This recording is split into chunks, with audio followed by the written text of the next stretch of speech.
What's up everybody? In today's video we're going to be doing a how to measure yourself for a previous existing garment 2.0. I did a short a while back showing how to measure yourself, but it wasn't really that in depth and I didn't really explain too much, and I wanted to give a few tips on how to measure yourself or a garment in this video. So let's get right into it. So first we have the chest, and when you're doing these measurements, especially if you're doing it by yourself, you just want to make sure that the tape measure doesn't droop, like behind the back, you don't have any like droopiness, and everything is kind of firmly wrapped around the largest part of the chest, so that you get the most accurate measurement. If you need to, do it a couple times.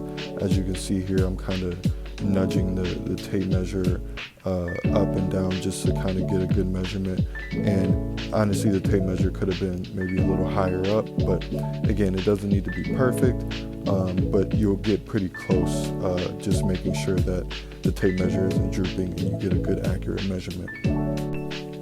Next we have the shoulder, and to get this measurement you just want to make sure you know where your shoulder ends and where it starts. That way you can get an accurate measurement, and you can just kind of do like a little finger walk down method to get like a good idea of where that measurement is. Next we have our sleeve length, and again, just understanding where your arm and shoulder kind of meet, and then putting the tape measure there, and then again just doing like a walk down method. You can do this a couple times so you can kind of get like a good accurate measurement. So if the first time you get 27 inches and the next time you get 26 and a half and the third time maybe 26 and 3/4, it's kind of in that ballpark range. Next we've got the top of our shoulder to our waist, and when you're doing this you just want to make sure that you're standing up straight. You're not slouched over anything, so you can get a good accurate measurement with that. Next we've got our waist, and again, when you're doing this you just want to make sure that the tape measure is firmly wrapped around your waist. There's no droopiness or anything, so you can get a good accurate measurement. Next we've got the widest part of our hip, and again, similar to all the other measurements, you just want to make sure that the tape measure is not drooping down, and that it is firmly wrapped around the largest part of your hip area so that you can get a good accurate measurement. Again, do this as many times as you feel that you need to so that you can get a good measurement. Next we've got our waist to our knee, and to do that you just put the tape measure at your waist and go down to where your knee ends. Again, if you need to, do the walk down method to get this measurement as well. And while we're here, we can do our waist to ankle measurement. Just put a finger on the knee and then let the tape measure kind of go down to your ankle and get the measurement that way.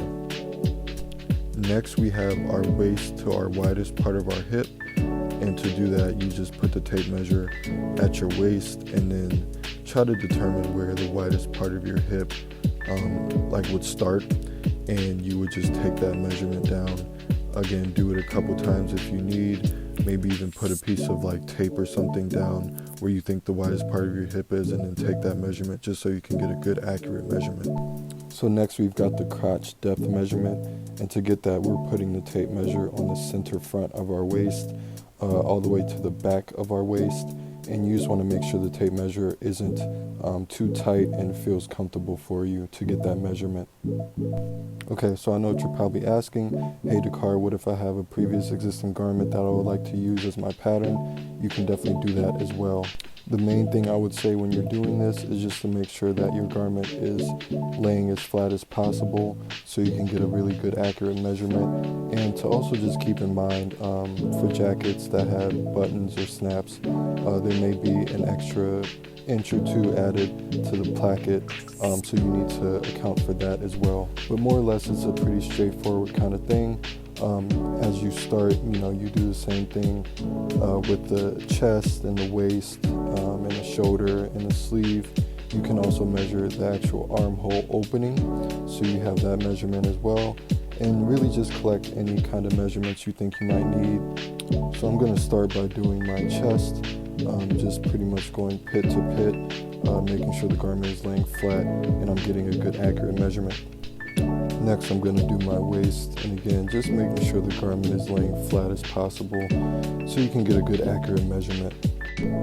Same with the shoulder seam, just making sure you're moving anything you need to out of the way, and measuring the shoulder and making sure you're getting a good accurate measurement.